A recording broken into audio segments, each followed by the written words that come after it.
Hello again everybody and welcome back to the second episode of Green Hell Bootcamp. Now as you can see we are really in a very wet Amazon again. We've got our little coconut bowls which are basically full of water now, and we can now go about drinking this little coconut that we've got here and seeing if we've got enough equipment. Yes we do. So what we can do with this little one, we need some way in order to actually carry the water that we've got in these little bowls. So what we are going to be making is a coconut, well, what I call a coconut bidon. I'm not sure whether it is pronounced bidon or bidon, but here we go. We are just combining a coconut and a rope, and now we have a little vessel that we can use to store the water in, which is going to be marvelous because this will allow us to drink water on the way. Now, what you would use in nature would obviously depend on where you are. If you are in South Africa, the coconut, you don't find coconuts growing in the middle of the dry regions of South Africa. Instead, what you could use, if you are close to ostriches, would be a whole ostrich egg with a little hole drilled in at the top, and then you would plug that hole with grasses or some other way of basically sealing the hole. So that's what the Bushmen, the indigenous people of South Africa used to do, is they would collect a ostrich egg and make a little hole in it using a little stone tool. You drill a little hole into that, and that will allow you to then store water in it when you have water available. So we are obviously using what we have available, which is then of course a coconut. So here in this cave we do have a bed, which is obviously something that we haven't made, but we are going to be making use of it simply because when you are in nature you have to make use of whatever is available. Now I am feeling a little bit skittish in terms of when we wake up, because in this game you have to be prepared for being attacked at any moment. So I'm just going to quickly collect a bit of rope here, a few lianas. Now lianas as is, these little vines, you wouldn't be using them as is as rope. It's a little bit more intricate than that. So what you would be doing, or what you'd be using, would be what we call the bast fibers, which would be the inside bark of these plants. Okay, well, we've got a carcass, obviously too old for us to eat, but we do have the maggots that's in there, which could be very, very useful. Now, as I was saying, you use the bast fibers, the inside bark fibers of the lianas, and how you would do this is by taking this liana and bash it either with a rock or with a stick, and you would then bash that to break up the fibers a little bit. And once you have broken up the fibers, what you could then do, and we're just going to listen out to the thunder, and we're just going to hammer this tree here over here as well. Let's just craft another stone axe here before we carry on. Now the stone axe, or stone blade, as I've mentioned before, and we're going to be making stone axes a little bit later on, possibly in the next episode, because we are going to be a little bit more evolved next time. As I mentioned last time, what you would do with the stone blade is you would take the big rock and hammer it with a small one around the edges until you are left with a sharpish point, which you can then use, which is what you want, and you can then use that as a stone blade. Now I'm going to be illustrating that in a video later on, I do believe, but for now let us get some banana leaves. Now when you are in nature, you don't want to get rid of standing resources. Like this banana tree over here has some bananas. I don't want to get rid of that. Instead, I want to go look for a smallish banana tree that we can harvest, because these big ones are obviously giving us food, and I don't want to get rid of an existing food source. Okay, and there is a potential. There's a banana tree right over here. Oh, Shabbat, there's a person here. Okay, so we haven't got armor yet, and we are probably going to be under attack in a moment. I'm just going to go back to our cave, which will be a little bit more defendable. Oh, you see, that's what I was terrified of. Not sure whether he has actually seen us. Doesn't seem to be the case. Okay, let's avoid that area there until at least we have some armor. Oh my word, okay. Oh, this is still the terrifying part of surviving in the bush and in this game. when you are still unarmored. Now, armor in this game is quite easy to make, so this would really be as soon as you have a spear and you've got your basic stuff ready, your tools and stuff like that, what you really need to do is make some armor so that you can at least run around and, well, you know, be safe. So I would do this before I even try to make fire, because as soon as you make fire, you are possibly alerting people to your presence, which, you know, obviously isn't necessarily that good.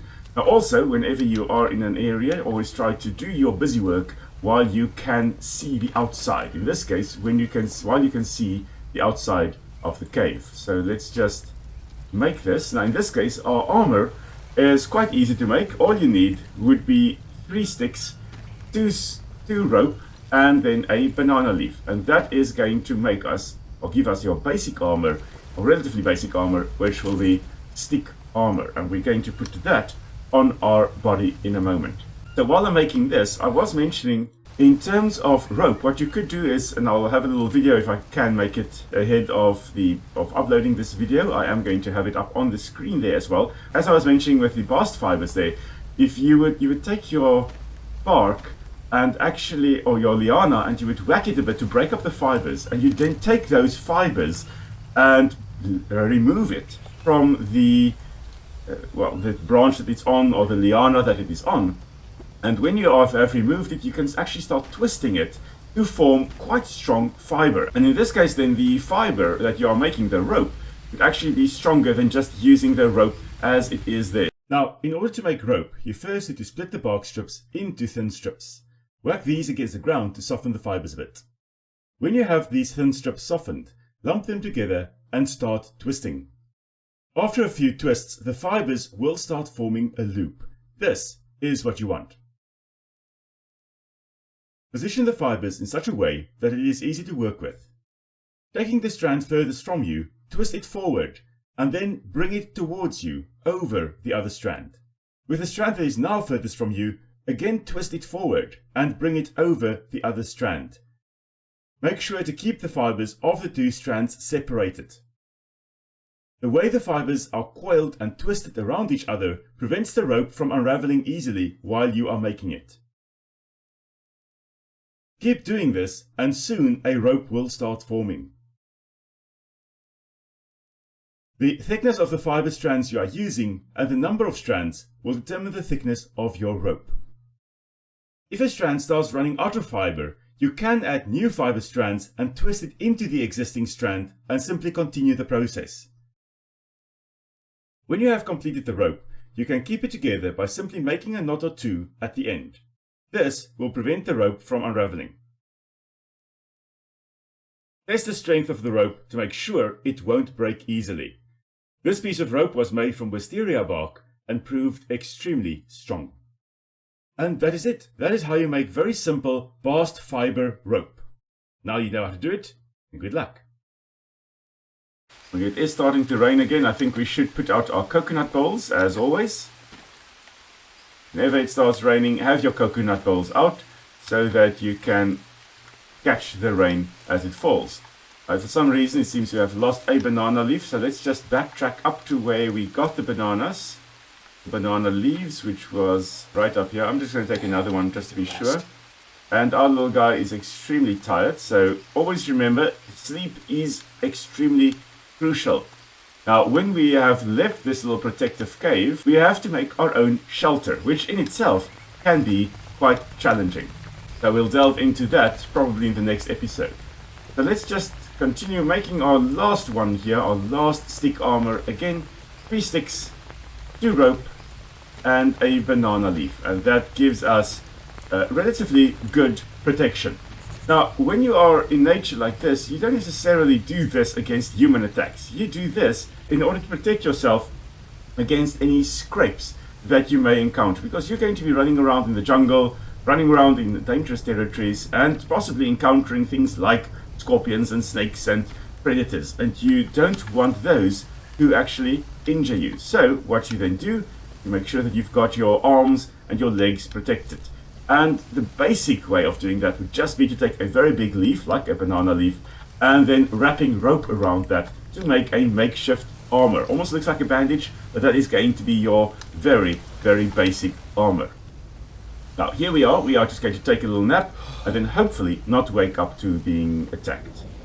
Okay, so we are awake, we have survived, and I have decided to put the crosshairs on in this game because, you know, in terms of archery, you know, getting things like bows and using bow and arrows and stuff like that, you need years of practice to be really efficient with it. Now, I don't have years of practice to be efficient with it in the game, so we are just going to use the little crosshair to make it slightly easier to aim with our bow and arrow that we are going to be having.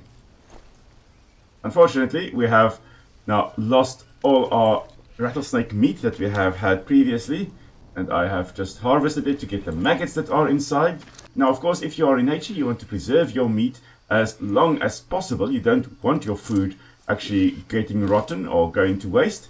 So it's actually very sad that we have now let that happen. But we are just going to munch on a few mushrooms here. Again, remember that you have to be sure what you're actually eating. Don't go around eating mushrooms that you are unfamiliar with. According to our watch there, our very, very technologically advanced method of tracking how thirsty and how hungry we are, we need some water, which we now have had. All we need now would be protein. And the best way to get that would be to get a tapir. Now, this brings us to the bow and arrow, which will be the best way of hunting anything in this game. And let's just throw that little parrot there with a rock, with a stone, so that we can harvest its feathers.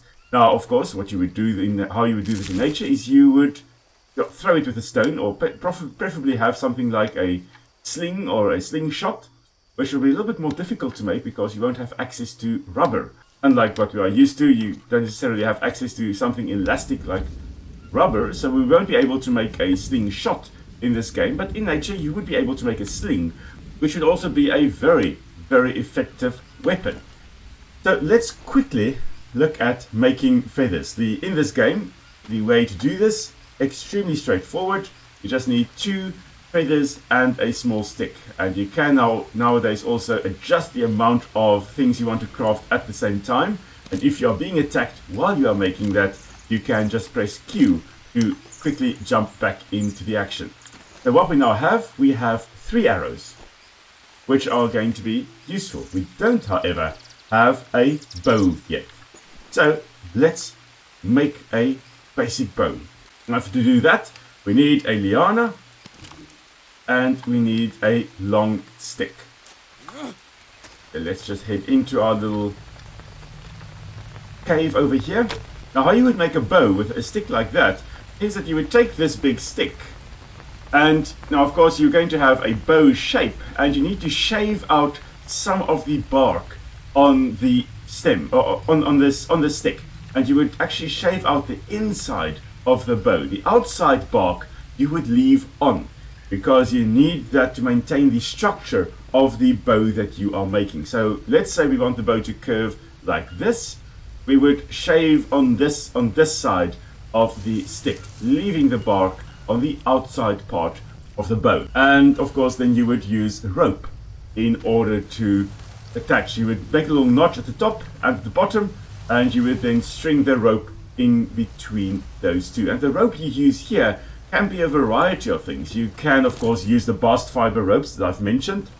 You can also use animal sinews, which work apparently extremely well when you are doing this. We are going to be hunting our tapirs over here. We've got an adult at the back there, and we've got a baby in front here. The baby may be the easiest to actually get now. Now, you want to get a good, clean shot. You don't want the animal to run away from you, because then you've got to go track it. And in the real world, that would be moderately okay to do. Just got the little headshot there. In the real world, it would be relatively easy to go and track because of the blood spatter that you could follow, the blood trail.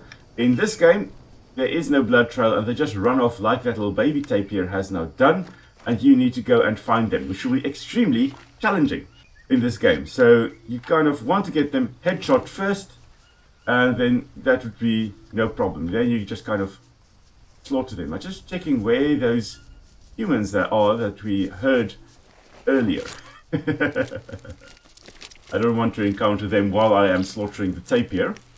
And now, of course, using the stone blade that we had, or that we have already made, to then cut open the meat and get the meat, and that's going to be very, very useful now for us to prepare.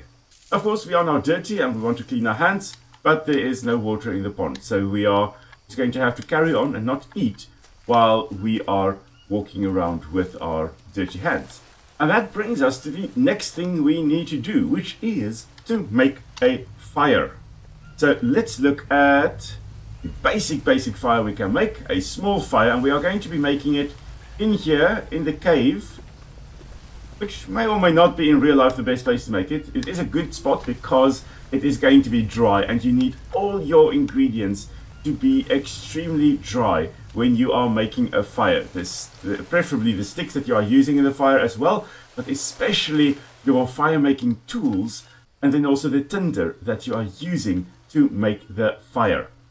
So let us actually start chopping out this little leaf here, this little plant here, get some small leaves, small leaf pile. That's going to dry out, and that's going to form our tinder. Possibly not in this fire, but in the next one it is going to be. And then we are going to use our little stone blade, which is not the tool you would actually be using in real life to do this, but we are going to use it to chop out this tree over here.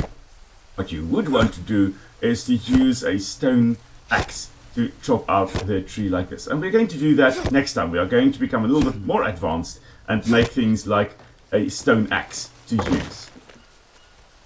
Then let's just pick up all the sticks we need for our fire. Okay, now we have all the sticks we possibly need to construct the fire, and we are now going to basically try and make fire. It's going to be very, very interesting, or at least in real life it would be extremely interesting. Isn't raining yet, so we can't get clean. So let's start building our fire. Now in real life, what you would want to do is actually not build the fire like this before you start the flame. You want to first start the flame, have all your little sticks ready, and then you start laying on the little sticks on top of the tinder that has ignited. So in real life you wouldn't go about doing that, but we have now done that. Okay, and it's raining, so let's just quickly get clean so that we can eat after cooking our meat. Right. Should be some water forming here in a moment. I'm just going to wait. Okay, there's some water. Let's wash ourselves. In real life, you also wouldn't just go about drinking water willy-nilly. You need to make sure that the water is clean. And the best way to do that would be to first filter it using some method. And we'll talk about water filters later on in the series. And then you need to boil it in order to make sure that there are no pathogens, no bacteria, and things that can make you sick in there. The last thing you want to have happen is you are battling to survive, and then suddenly you have to battle to also stay alive from a disease or some kind of pathogen that you have contracted.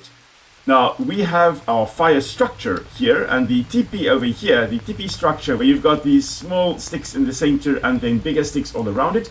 That is the best structure for light and heat production. If you want to actually make coals for cooking, and you wouldn't necessarily just cook around the fire, you actually use the coals that form after the fire to really cook, but I don't show that in this game.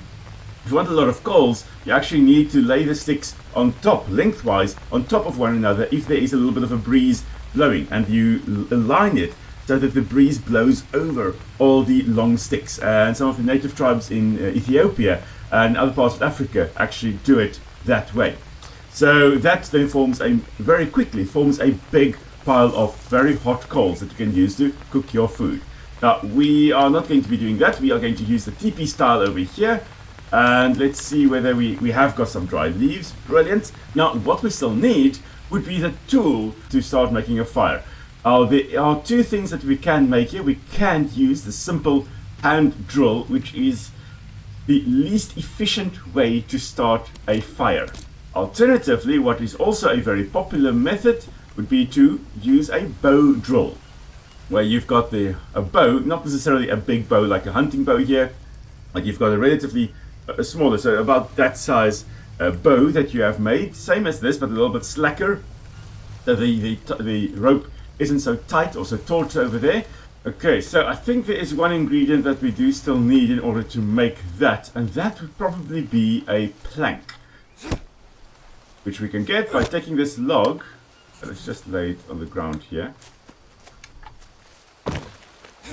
and chopping it to form the plank. Okay, and I think now that we've got the plank, we should be able to make a bow drill. So let's have a look here. What you need would be a bow, obviously, so let's craft with that.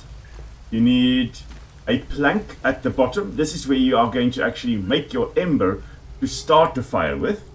You need a stone and you need a stick. Now you wouldn't use a small stick, you actually would use a thicker stick. It's a relatively short stick that you would be, well, actually about that size stick, but relatively thick stick. And that would give you a fire bow, which is a far more effective way to start a fire. And let's actually just quickly look, and let's look at the cave entrance just to make sure we don't get attacked.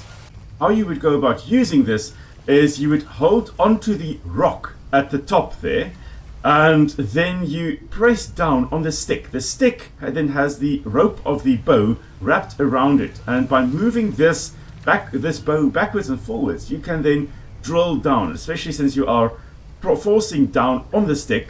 You can then drill down into this plank, and by drilling down into the plank, you are using the friction then to create little shavings, and the shavings can then get ignited. And what is amazing, and I love the fact they've brought this in, there is a notch in this plank that they've got at the bottom. So right next to this notch, that's where you'd actually drill into the plank. The little shavings would form, and the sawdust basically will form. The sawdust will collect into that, and the heat that you are generating by moving this backwards and forwards and pressing down on it, always exerting a downwards pressure, that actually causes that to ignite. And the moment you then have that little bit of a coal, that little ember forming, you need to have dry tinder present, and you never put any of this underground. So notice here it is making a little ember there.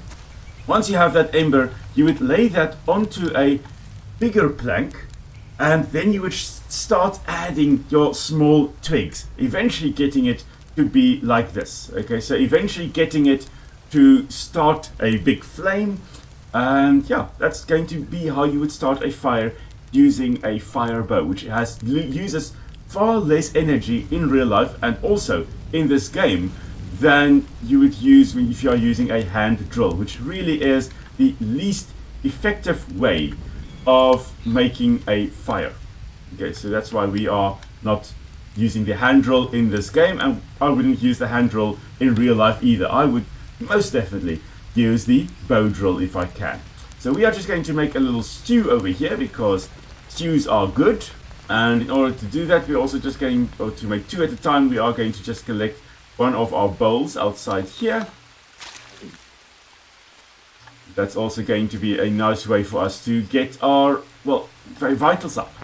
Okay, so let's just add this one next to the fire as well. Add some more tapir meat. That is going to get all our vitals up nicely. Okay, and now we are actually more or less set to survive. Now, of course, we have now lost our bow because we have used it to make a fire bow. So let's just quickly make a new one. And I plan to make all these things in real life soon. So to actually start seeing if I could potentially survive if I were pushed into or placed into a place like the Amazon rainforest, whether I would be able to survive. But our meat soup is done. So let's just carry on making that. That's going to recharge us quite nicely. Put that in there. Now the fact that I've made the fire here is good because it allows us to, even if it is raining, it is more or less sheltered, so it's not going to get wet and stop working or stop burning. So that's going to be a good thing in the cave here. The bad thing potentially is you must remember that it generates smoke, as you can see here. If you are in an enclosed cave and you're making smoke, you are actually using up the oxygen because that's what fuels the fire. Oxygen is used in the process of fire burning. So if you're making this in an area and you can't get a lot of fresh air in, you are eventually going to suffocate. Additionally, the smoke is going to make your eyes burn and going to give you all kinds of issues. So you don't want to do this if you don't have proper ventilation. In this case, I've made it just next to this basically makeshift chimney in our little cave roof, which is allowing the smoke to just dissipate up there. And it's sheltered from the wind, it is sheltered from all kinds of elements, which is brilliant. Okay, so that is the end of the second day. We now have fire, which is brilliant.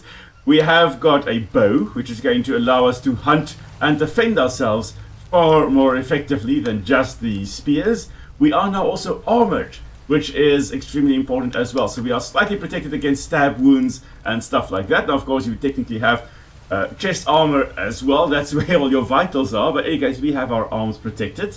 But you would technically suit up your actual thorax before you start really looking at your arms and legs. Although, of course, running through the jungle, you do want those protected as well. I'm rambling, but we have got a fire bow that we have now made, a bow drill, which is going to be used repeatedly to make fire. Now, what's interesting, you can, in here to the right of where my arrow currently is, you can see the notch in the plank. And that's right next to that. You would be making the wood shavings by using the bow to drill into the plank. But you would, each time you make a fire, you actually move on to the next spot. You don't reuse the same spot for every time. Eventually, you're going to have, you would have drilled holes all along this plank over here. And this plank would then be pretty useless. So, in essence, you then need a new plank. And that's what this durability obviously then shows as well. Of course, this wear and tear on the rope that you are using as well on the bow. And the twine that you are making from fibers, from plant fibers, is not as good as a sinew from an animal. So, animal sinews are the best things to use for rope for a bow. I saw something moving in the distance. I think it was a parrot. In any case, for a bow for hunting, but also for the fire bow, which you are using to make fire. Of course, if you use the animal sinews to make a bow, you use the bow to hunt the animal, and you have more sinews that you can use to make more bows. It's a very, very nice way of surviving in the wild. Okay. So, thanks for joining us on this session again. So, the second episode of Green Hell Bootcamp. If you enjoyed the episode, drop a like down below. Also, remember to subscribe if you haven't subscribed yet. I try to release videos every Friday, and by subscribing and clicking the little bell icon, you are then making sure that you are notified, or hopefully notified by YouTube, when I drop the next video. So then you all can be the first to watch it. And also comment down below what you want to see me do next in this game. I am planning to start making a shelter at some point and building a proper base so that we are not just surviving but thriving.